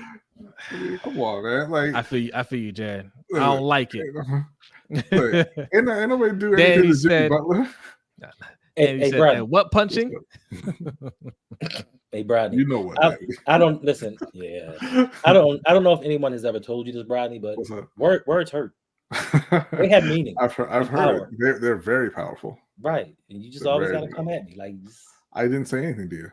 Chris Paul. We know they signed Chris Paul. Nobody cares. We hate that guy. We were talking about our team. No, we were talking about Lakers versus Nets. Okay. All right. I wasn't aware that you didn't want to be a part of the segment. Like we put that up there before we knew you were going to be here. I don't look. I'm not delusional. I don't think the Nets are going to win anything this year, right? We got like 2 or 3 years to rebuild. But I like the young talent that we got on the team. Mm-hmm. I like how this team has been able to find the talent and flip them for other things. I like what that front office is doing. Right? You know what I like? I like when they said, "Hey, we've got a good guard, a good young guard. Let's not trade him for a good young guard and Scooter Henderson." No, I didn't like that. I didn't say they were perfect. Seems like well short of perfect. Should have caught that one. Listen, what else who can't play? Then you still have a good young guard who can play in Simons. Yeah, well, we got 2 good forwards that we know can play. It's all right. Yeah. You still would have had them. No, we had to give up Mikal Bridges in that trade. Well, no, I'm saying he would have been replaced by Anthony Simons, and then you still made the picks that you made. You still have Cam Johnson, and it's fine. Mikal Bridges is better than Anthony Simons. That's not about it. He's better. He is. I mean, maybe not. Like Anthony Simons is a 20-point per game scorer, just like Mikal Bridges is. Like, so let's not pretend that Mikal Bridges is more than he is. He averages more than Anthony Simons. Okay, but they like Mikal Bridges' potential, right? Mm-hmm. I think they think he can be a star. Mm-hmm. We'll see. Mm-hmm. But they put together a competitive team. I think this team can sneak into the playoffs. And if they get, I don't think they'll have to sneak. I think they'll be fine in the East. They'll walk through the front door. Yeah. I think they'll do. I think they'll do the catwalk. And they'll be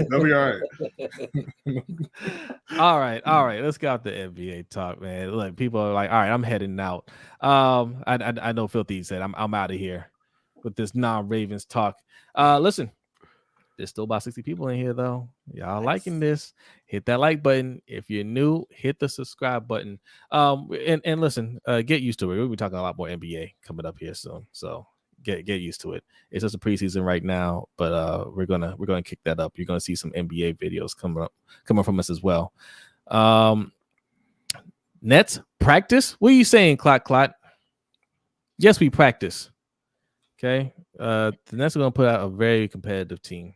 I like the way the organization is run. Right. I like how they handled the KD and Kyrie situation. 2 divas, softest players in the league. Okay. And I say that still a KD fan to this day. I still like KD. Right. But no backbone. All right. He asked to be put in that spot, not a leader, can't carry a team. All that stuff is true about him. I'm sorry. That's just what it is. I just want to play basketball. That's a cop-out, dude. That's a cop-out. Right. Kyrie doesn't know what he wants. He can never be happy with anything. Right. But for them to kind of just say, all right, you guys go ahead and to still make the playoffs. And, they have some young talent. They got some future picks. They can land another star there in Brooklyn. I think they will land another star there. I think that really shows what that organization is about. So salute to them. All right, B, what we got next? All them words to be like, we're going to be out in the first round watching the Lakers win a title. Next up, Combat Corner, UFC 294. There were some major developments in the UFC over the last day. Okay. One, we were supposed to get Israel Makhachev. It's not Islam Makhachev. Islam. I don't know. Like everything. What's up, Joy? Everything is wrong. People today. We haven't seen in it feels like years are showing up now. Thanks for coming through, Joy. So I apologize. Islam Makhachev was supposed to be fighting Charles Oliveira in the main event. Oliveira was hurt, had to pull out of the fight, and they replaced him with Volkanovski. So we're gonna see a rematch of Volkanovski and Makhachev. Which, all right. I mean, look, they're 2 great fighters. The first fight was very good, but it's just I'm not excited to see a rematch. But I'll watch it. Obviously, they're 2 top fighters. Then in the co-main, Paulo Costa was supposed to be fighting Hamzat Chimaev. He was talking a lot of trash too about Paulo Costa. Yeah. Costa, he does talk a lot of trash. He is hilarious. He said that out of 100 times he wins that 99. This guy is basically just a pro wrestler, and he's got nothing for him. Costa had to pull out due to injury, and he was replaced with Kamaru Usman. So now we got probably one of the better co-mains and main events that UFC has done in quite a while for this event. So pretty exciting there. I haven't seen the rest of the main card yet. There were only, I think, 3 fights announced the last time I looked. But it's shaping up to be a very good event, and maybe one of the last very good events, or events that you can really trust. Because before you get to that, yes, I just want to break it down a little bit more for the casual fans, right? Because you do some names out there, and Hendo's is like, okay, now this is how Hendo reacts to everything. Man. Let's start. Out of those 4 fights that we named, right? Mm-hmm. First you got Alexander Volkanovski, and you got Israel Makhachev. Those are 2 that are fighting, right? 2 great fighters. Then the other 2, you got Kamaru Usman, and you got Chimaev. Chimaev. What's his first name? Hamza Chimaev, right? Let's start with Usman. Usman is probably the most recognizable name. Even if you don't watch UFC, you're like, hey, that sounds kind of familiar. You've seen his face. You definitely seen his face. You've all seen his face because he was in Black Panther 2. Okay. He was part of that other tribe that was wearing all green. Okay. But that's about to, he's the one that was about to fight M'Baku. All right. So yes, he's a recognizable face. He's one of the greatest UFC fighters of all time. Right.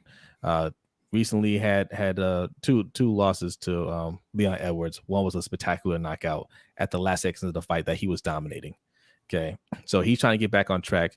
Khamzat Chimaev is really good himself, and he's trying to make a name for himself. But listen, if you don't know who these people are, man, that's the problem we have with UFC, is that you have some very good fighters, and it's like, well, who are they? Right? Alexander Volkanovski, what weight class is he in, B? They are, I believe it's lightweights. Lightweight. Well, no, Makhachev is a heavier weight, isn't he? Yeah, but I think they're going to be fighting at Makhachev's weight. Okay. So Volkanovski is what's below lightweight? Oh man, I always forget what the UFC thinks. Give me 1 second. I'm only asking because Volkanovski at his weight class he's one of the most dominant fighters we've seen, right? Although I think he lost twice to Max Holloway, but they gave him the fight. The 3rd fight he had Max Holloway, he completely dominated Max Holloway. Right? Featherweight. Thank you. Alexander Volkanovski, great fighter. Okay. Makhachev, great fighter. All right. Mm-hmm. They fought before. Islam Makhachev won the decision. Me and B both felt like Volkanovski won the fight.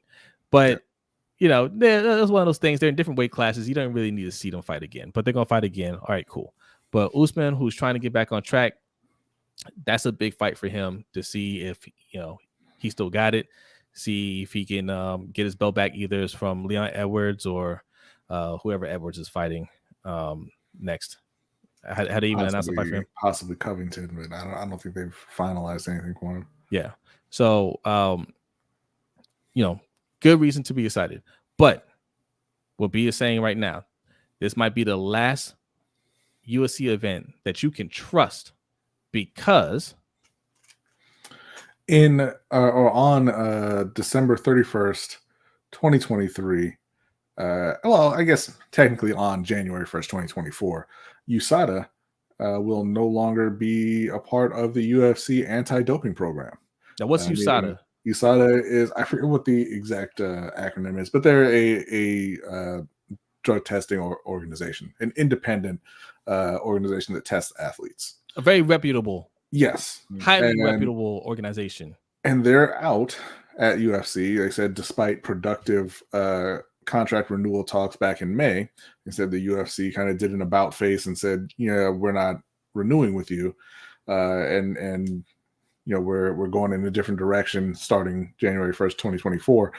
And the reason, allegedly, is One, Conor McGregor, who has not fought in the UFC in quite some time, but USADA has a rule that fighters have to be part of their testing pool for 6 months before they're allowed to compete. Conor McGregor just entered the testing pool a few days ago. So in theory, he can't fight for 6 months. UFC said, I mean, but it's Conor though. And USADA said, yeah, so he can fight in 6 months. And UFC said, but what if he fights sooner than that because he's Conor and want to make some money off these pay-per-view sales? And USADA said, nah, 6 months is the 6 months. That's the rule. That's what it is. And UFC said, cool. Bye. Yeah. And we won't need your services moving forward. So looks like, look for Conor to be back in the octagon in early January. In an unregulated match. Now, I just want you guys to I want to put this in perspective, right? UFC said we're going to tarnish our reputation, right? Mm-hmm. Because who are they going to go with for drug testing moving forward? A less reputable organization, or just themselves, which would be disastrous, right? They're tarnishing this because of Conor McGregor. They want Conor McGregor to fight, right? Sooner rather than later, and we'll discuss why they want it done sooner rather than later. Why they don't want to wait the 6 months, but they're willing to do this for a guy who's washed up. Conor McGregor is completely washed up, right? That's the equivalent of the NFL saying, you know what, we're going to blow up our whole drug testing program and lose our reputation because we want T.O. to play tomorrow. This Sunday. We want to play this Sunday. Yeah, I know he's 50, but he's been in the news. He's still in shape. We want to get him out there. People will go see T.O. play. That's ridiculous, right? Because at this point, T.O. wouldn't be anything in the league, right? Like he does not belong in the league. He's too old. Conor McGregor does not belong in the UFC, but he is still by far the most popular fighter they have, right? I just broke down 4 fighters for you guys. Most of you don't know who they are, right? Some of you know who Usman is, right? But you all know who Conor McGregor is, whether you watch UFC or not. You know exactly who Conor McGregor is. And UFC, they don't like to put out numbers, their pay-per-view numbers, most of the time because they don't do well. So we can't verify this, but I have a pretty good feeling that their numbers have not been doing well for a while for pay-per-view events. They might have a couple here and there that did fairly well. My guess is the last one that did pretty well was the John Jones fight. Okay, however long ago that was.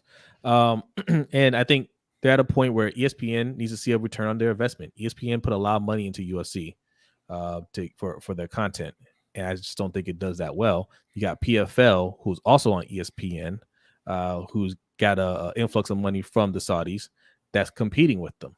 I know people don't think that's happening, but that's a real thing. They are competing with UFC, and that's going to come to fruition sooner rather than later. And I think UFC just needs a win right now. I think they're looking at this and saying, man, we're not getting any traction. They might be getting some pressure from ESPN for a big pay-per-view event. And I think that's why they're pushing Conor McGregor, because otherwise you wait the 6 months, right? And if he can't test, if he can't get clean, because that's the other speculation is maybe he's juicing, right? Which is why this is a juicy story. You tell him, hey man, you're gonna have to get clean. Like this is another big payday for you. It's big for us. You gotta get clean, and we'll set you up with the fight.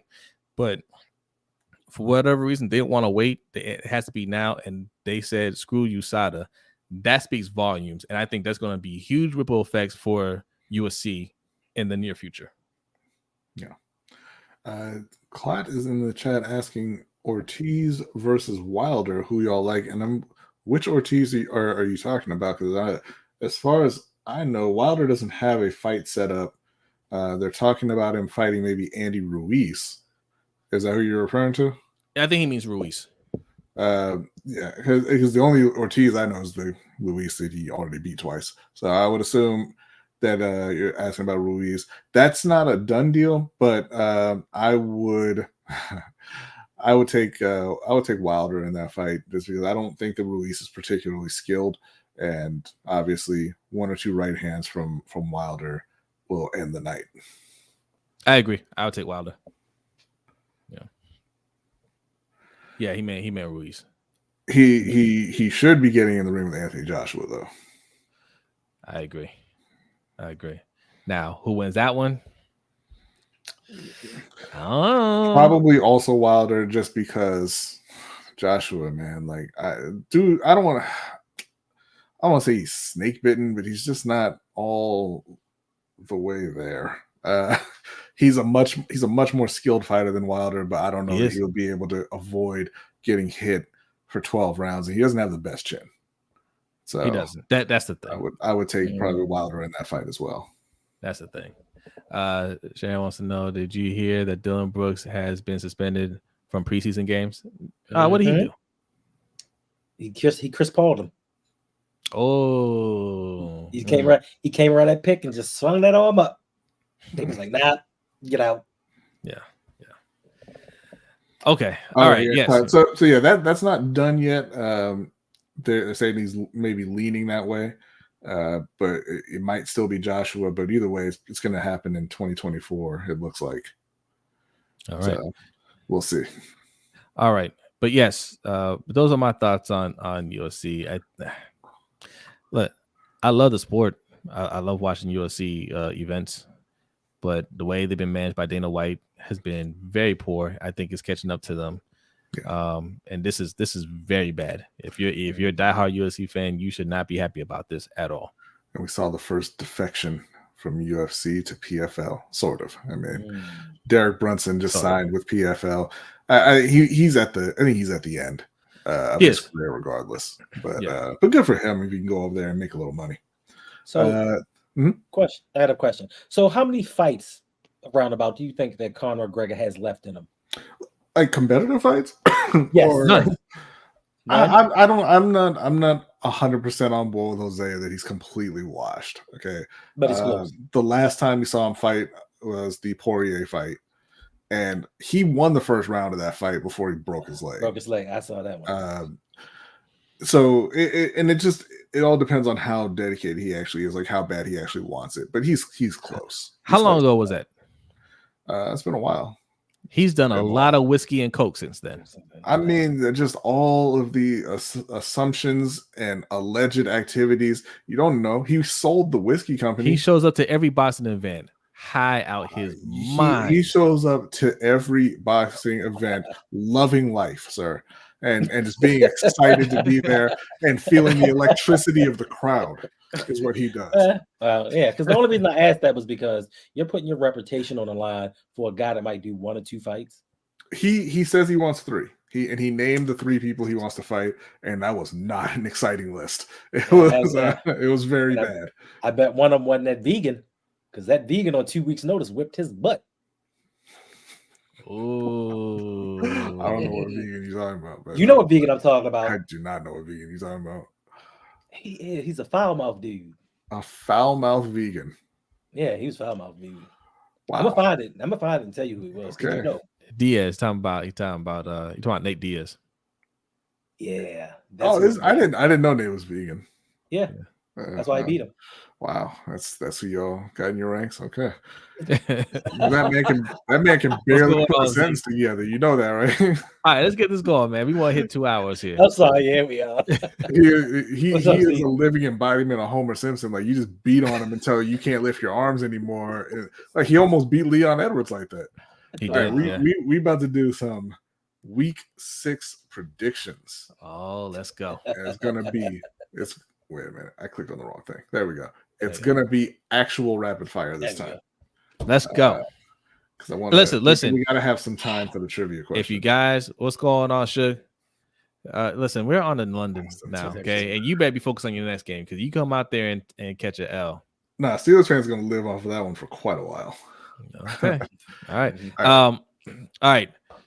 You guys know the drill, okay? We're about to make our predictions. If you want to follow along, type fast.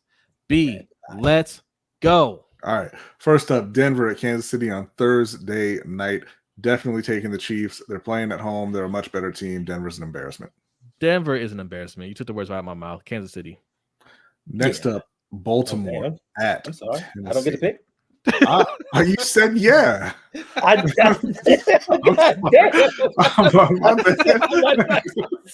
sorry, Kansas City. Let me go quick. It's rapid fire, bro. Like this ain't You didn't give me a My bad, shit. Steel's on the bye. Enjoy it. Enjoy your win, then. Enjoy it. No. Nick Diaz does. Look, Clark, we're done with that segment. He's washed up. That's why. He's washed up. He can't fight. He fought recently. He doesn't look good. Baltimore, Tennessee, over in London. The Ravens desperately need a bounce back. They need their guys to find their hands. They need John Harbaugh to sit down and just shut up for a minute. But I'm going to take Baltimore. I think it happens. I'm going to take Baltimore. They better not embarrass me again. I'm going to go Baltimore? Oh, we're supposed to do a score prediction, right? I'm going to say Baltimore. Baltimore 24-17. Baltimore 17-13. I'm going to take Baltimore 23-14. All right. Next up, we got Washington at Atlanta, quarterbacked by the resurgent Desmond Ridder. Told y'all he wasn't a bust. Told y'all he wasn't overrated. I'm going to take Atlanta in this one because of Bijan Robinson, who is actually not overrated. He is a lethal weapon that they drafted this year. And I just don't trust Washington at this point. Every time I pick them, they get embarrassed. So I'm going Atlanta. I'm going Washington. Sam Howell is a bust. I'm going Atlanta. It's not a bust. That is rude. Minnesota at Chicago. Justin Jefferson's out. Justin Fields is the actual one you should have been talking about, Agent E, who's rising up and saying, I'm not a bust, taking Chicago. Yeah, I got Chicago. Yeah, Chicago. Seattle at Cincinnati. Unfortunately for the Ravens flock, it looks like Burrow and Chase have woken up, taking Cincinnati in that one. I got Seattle. If T. Higgins plays, Cincinnati. We don't do qualifiers here. You want to try again? All right, Cincinnati, man. Cincinnati. Okay. Carolina, Miami. You skip one. Yeah, San Francisco at Cleveland. Looks like Deshaun Watson may not play, and they're talking about even DTR not being the guy. Doesn't really matter. San Francisco's going to destroy them. Yeah, San Francisco. Yeah, I don't care if Otto Graham plays. San Francisco. Wow, Otto Graham's not good. Carolina at Miami. Yeah, Miami. Do we have to do a score prediction here? Yes. we gotta predict the score. I don't think it's gonna be as bad as the Detroit game. I'm gonna say 35. I'm gonna say it's gonna be fairly competitive. 35-21. You're going Miami 49-9. Come on, bro. Really? 49-9. I'm gonna say 38-24 Miami. Next up, Detroit at Tampa Bay. Baker still sucks, and Detroit is looking pretty good. Not sure if they're getting Gibbs and Amon-Ra St. Brown back, but we should see more out of Jameson Williams this week. I'm going to take Detroit on the road. Yeah, I got Detroit. Baker Mayfield is playing a lot better than he has. I think he only has one interception. I'm going to have to go with Detroit. Indianapolis at Jacksonville. Anthony Richardson just went on IR. Jacksonville looks like they are turning things around, taking the Jaguars at home. I got Jacksonville. Jags. New Orleans at Houston. I know the Saints are feeling themselves after putting a beat down on Bill Belichick, but they're not those guys. And Houston is going to bounce back from their performance last week and get the win. Yep, I got Houston. I got New Orleans. New England at Las Vegas. Like I told Shug, these are the two teams I said I would never pick. But New England is still playing McCorkle, and Vegas looks like they might be waking up a little bit. God damn, Clyde. Block him. I'm taking the Raiders at home. Class at 66-3, Miami. I got. Oh, geez, I was gonna pick New England, but Juwan's gonna miss a few games too. Yeah, I got Vegas. Yuck, that ain't feel good. This game's gonna end in a tie. That would be the worst. That would be the All worst game of all time. Tie it is. Arizona at the Rams. You know, Arizona, they're putting up a fight every week. But Cooper Kupp's back now, and Puka Nacua is still going off, and it's going to be the Rams, and it's going to be the Rams comfortably. Yeah, I got the Rams. Rams. Philly at the Jets. Philadelphia has struggled, like we talked about earlier. The Jets got a win with Zach Wilson under center. And I'm taking the Jets as my upset pick of the week. Oh, no. I got Philly. I'm not that bold. Philadelphia. Okay, y'all gonna regret it. Giants at Buffalo. The Giants are, and again, I told this to Suge when we did our picks yesterday. Records be damned, the Giants are the actual worst team in the league, and Buffalo is going to beat the hell out of them. Yeah, I got Buffalo. Jeremy's with you. He's picking the Jets. Nice. I don't feel as great about it now. Daniel Jones has already been ruled out of this game. I'm going to go Buffalo. Buffalo's still going to wax him. Oh, I didn't know it was a Tyrod Taylor revenge game. Yep. Still taking Buffalo, though. Yeah. Last Monday night, Dallas at the Chargers. Dallas coming off of just an unbelievable beatdown. The Chargers coming off of a bye week. The Cowboys are very angry, as you heard Micah Parsons earlier, and they're going to be even angrier because they are not getting the win. Taking the Chargers at home. I'm taking the Chargers too. Yeah, Austin Eckler's coming back off of injury, and never pick Dallas because they always lose for some reason. So the Chargers. And that is it for week 6 rapid fire. Good job. Right. That was pretty quick. Yes. Pretty quick.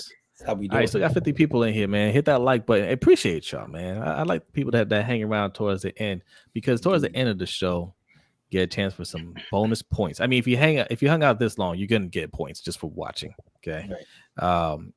So hit that like button. And if you're new, hit the subscribe button. Somebody asked earlier, are we going to talk about Jada Pinkett and Will Smith? And yes, we are. And the answer is no. We're going to talk about Jada Pinkett. Yes. Because Will in the overtime show. We're going to discuss that in the overtime show.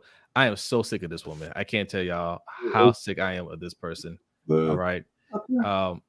And salute to Anonymous for a $15 donation. Appreciate it. It's not showing up on my screen. Hold on a second. Yeah. Okay. Don't worry. I'm gonna fix that right now. He says, thank you for an outstanding show, brother man. Thank you very much. Appreciate it. Appreciate it. And we are nearing the end here. My favorite time of the show is where we can do. Oh, I didn't even know that was gone. Damn, that's not good. We're gonna do trivia time.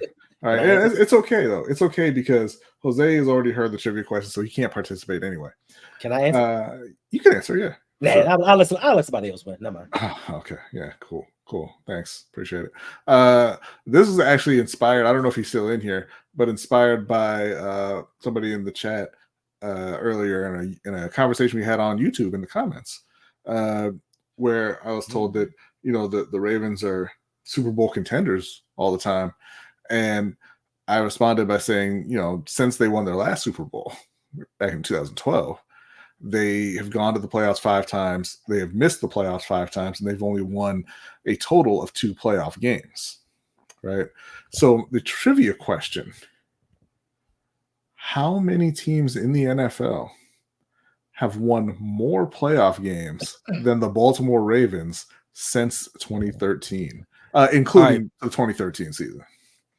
All right, listen, we got a couple minutes here. I want people that took off, that left the show early. The ones that, especially the ones that were really hating on the Harbaugh video earlier today. Like, come back to the video, come back to the stream. Let your people know, hey, come back to the stream. There's a very, very interesting trivia question here about the Baltimore Ravens. So, go ahead and sign. Go ahead and jump back in. Clock says says he's going to join the Patreon, drop the link. It is patreon.com/LBHT Show. That's it right there. That's the link. Patreon.com/LBHT Show. All right. I can even type it in the chat for you. All right. If I can pull it up here. But yes, read that one more time, please, B. Okay. Yeah. So the question is just how many, and I hold up. Let me do this properly. It's trivia time. Danny got it. Since 2000. Thank you, Danny. Oh, thank you, Danny. Since 2013, the year after the Ravens won the Super Bowl. From then until now, how many teams in the NFL have won more playoff games than the Baltimore Ravens? The Baltimore Ravens have won 2 playoff games in that time. I'm seeing some answers here. I'm not seeing any correct answers. I need the hardball defenders to come out here. All right. I need you front and center. All right. I need to hear from you right now because how great he is and who are we going to replace him with? Danny, right? We're going to give you more than one response because you're a mod. You do great work here. And we really appreciate you, but it can't be 4. It can't be 4. I'm sorry. It can't. It just can't. Like, I'm going to get this answer one way or another. Right. Why didn't you just start at 1 and just type every number? I need to hear from the people that were just so, oh, Harbaugh's doing a great job. He's one of the best in the league. Who else are you gonna get? Who was trying to take a shot at Frank Wright earlier? Who are you gonna get? The Panthers coach? Oh, okay. All right. Right. All right. This is a tough one. If you're not gonna Google, which I mean, goddamn, guys, every week you had enough time. You had enough time to Google it. Every week. Yeah, I tell you this. But we're gonna give you 30 more seconds, and then I got another question for you. Yes, please use Google. You're allowed to use Google. All right, I mean, you're not allowed, but like we can't but stop you. After a minute and 30 seconds, somebody should be like, "Oh, nobody's answering. Let me go to Google." We see a lot of close answers, but none of them right. Yeah, I mean, y'all are dancing, y'all are tap dancing all over this and just not hitting it. It's not cheating, Jeremy. Yeah, we didn't say no Googling. Here's what I'm going to do at 30 seconds. I'm going to put up the list. And then y'all can count it, and whoever gets it first will get points.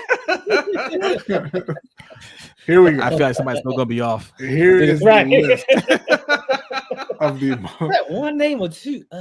Antonio said Harves is a fossil. His mentality is that of his father, and the NFL has moved on. That's a fact. Facts. That's a cold hard fact. Now here's a list of the most playoff wins in the league since 2013. You'll notice. Well, I won't say anything. You can just look at the list and see how many people are ahead of Baltimore on the list. You can find it. You can find them in there, and then count the teams that are ahead of them. See, look, all right. I told you somebody's gonna put a wrong answer. Count the list, Bazel. Thank you, Danny. 19. Yes. 19. There are 19 teams on this list. You'll notice that the Baltimore Ravens are not on this list. These are the 19 teams that have won more. He's still notice. Jesus Christ, myself. You'll notice here that the Carolina Panthers are on this list as well. Shout out to one of the worst run organizations in the NFL. So that person that said, "Who are you going to replace him with?" Panthers coach. They got more. Panthers coaches got more wins than Ravens coaches in this time span. And here's where Baltimore comes in. You're tied with Minnesota, Houston, and the Chargers, but you're still ahead of Cleveland. You're still ahead of Cleveland. You got that. They can never take that. They can never take that away from you.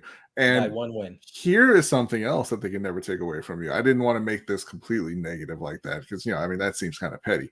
Baltimore, this is in regards to playoff record as well. Baltimore is top 5 in one particular statistic, and that's if you sort it by playoff losses since 2013. There they are. 1, 2, 3, 4, 5 right behind the Steelers. But the Steelers have more wins, so it's okay for them. So yeah, Baltimore again ahead of the Panthers. Baltimore not super great when we're talking about how competitive they've been as an organization. Now they've won a lot of regular season games, if that's the thing you care about. Like, I mean, but you do, right? Because you're all Orioles fans. We saw what happened with them. I didn't want to do that. Yeah, but no, listen, that's a thing with all the teams in this area. The Wizards, they're happy being mediocre. Oh man, Gilbert Arenas, Anton Jameson, Caron Butler, they didn't win nothing. They were never. You guys are lucky anything. we don't talk baseball. You would not like what would not like what we had to say. You know, Washington keeps their stadium packed just by I don't know, just it's magic. It seems like they sold John Beck as their quarterback one year, and Washington fans were like, "Yep, Danny, you get points." Yes, you get points. Yeah, Ravens fans, you don't have to be like that. You're not. You know, you always say you're not part of the DMV. Act different. Be different. Yeah, expect more of your team. Yes. Yeah. Absolutely. We're regular season champs. And this is a team that has one of the best quarterbacks in the league and just can't win when it matters. Yeah, that's a crushing stat. All right. And that just strengthens our argument of getting rid of John Harbaugh. If you haven't seen that video, came out earlier today, go check it out. Okay. John Harbaugh, EDC are a problem. All right. Don't ask an accountant to count. There you go. That's right. Points. I hate giving you points, Danity, because your name is not as it appears. It's an O and not a 0, right? And it irritates me every time. But you know, right. Look at you now. As much as Danity does for us.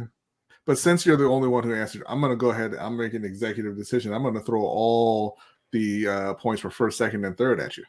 Nice. Yep. I approve. That would be 2250. All right. Nice. Oh, wow. There you go. So you already qualified for the drawing, Danity. Not only that, but I think he might be in first now. There you go. Let me check. All right. Check quickly because we're hitting 2 hours. Oh, yeah, she is in first. I might have to back that up a little bit, but we'll talk about that off air. But thank you, Danny. Appreciate it. We'll get you your points, Dandy. Don't worry about it. All right. Put the points in. Hendo, tell them real quick where they can find you. You can find me on the Road Pod on Instagram, Twitter, Facebook, and TikTok. I do a live show every Sunday evening at 8 p.m. or depending on the day of the game, I'll do one then. I have a show on Tuesdays with Mr. Galloway called Electric Relaxation, where we talk everything hip-hop, especially old school. My new channel, Game of Tones, where we do trivia on your favorite songs, but we kind of give it a little Game of Thrones twist. So make sure you go over there and check it out. Also, if you want to hang out with me, sign up to my Patreon, patreon.com/ROUG. Appreciate you guys for having me on. Hey, thanks for coming through. You know you're always welcome. You already know that. All right. Overtime is starting right now. B, are you ready? I am ready. All right. Yes, we are going to be talking Jada Pinkett. We're going to be talking Stephen A. We're going to be talking about a coach that's out there begging for money. People. Yes. Yes. All right. That's starting now. Patrons, get ready. Everybody else, patreon.com/LBHT shows how you can join. But if not, thank you so much for hanging out with us. Have a great night. Enjoy the rest of your week, and we will see you next time. Peace.